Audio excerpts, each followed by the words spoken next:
Setelah melihat keadaan Hamzah, paman dan saudara sesusuan Rasulullah amat terluka ya, maksudnya berduka ya, sangat sedih sekali Rasulullah ya. Tak kalah bibi beliau, berarti masih saudaraan dengan Hamzah yang namanya Sofia ya.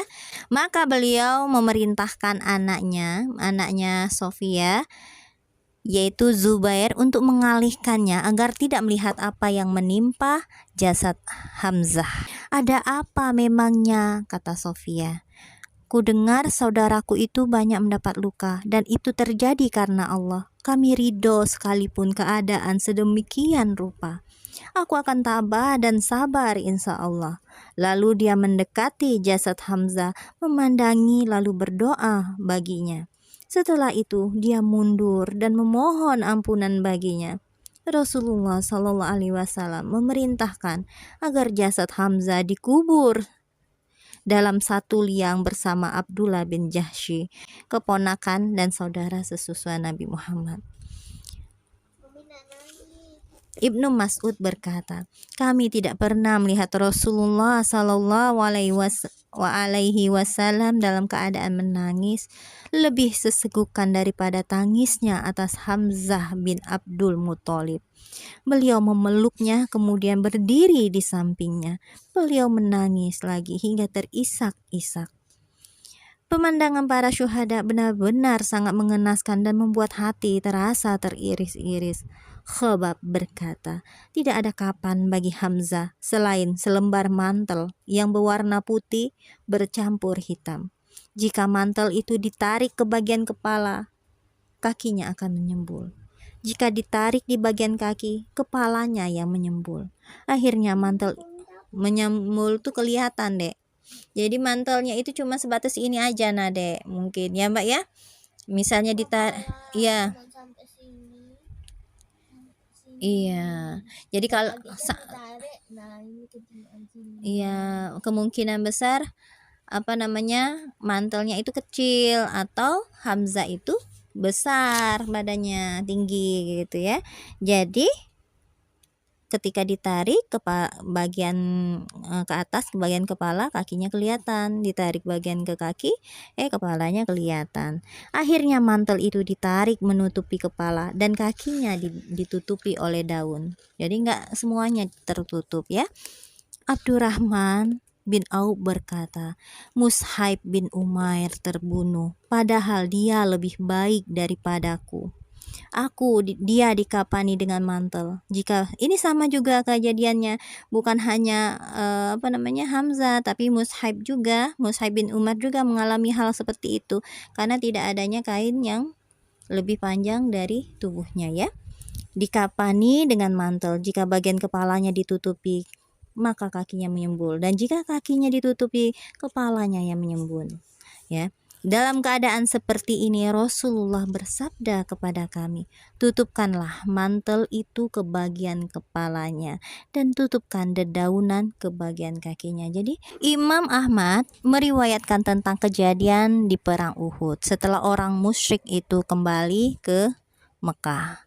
Rasulullah Sallallahu Alaihi Wasallam bersabda, berbarislah lurus, aku akan memuji Allah dan berdoa padanya. Maka beliau pun berjajar membuat beberapa sop di belakang beliau. Lalu beliau berdoa. Ini doanya panjang ya. Ini Umi bacakan doa yang Rasulullah ucapkan ya. Ya Allah, segala puji bagimu. Ya Allah, tidak ada yang bisa memungut apa yang engkau hamparkan. Tidak ada yang bisa menghamparkan apa yang engkau pungut. Tidak ada yang bisa memberi petunjuk kepada yang engkau sesatkan.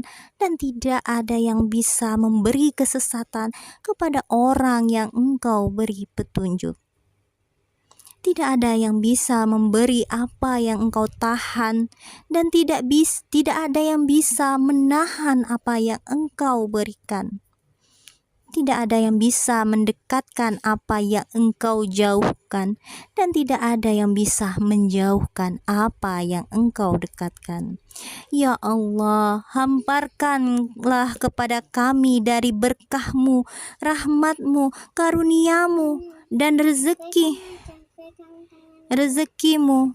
Ya Allah, sesungguhnya aku memohon kenikmatan yang kekal kepadamu, yang tidak berubah dan habis.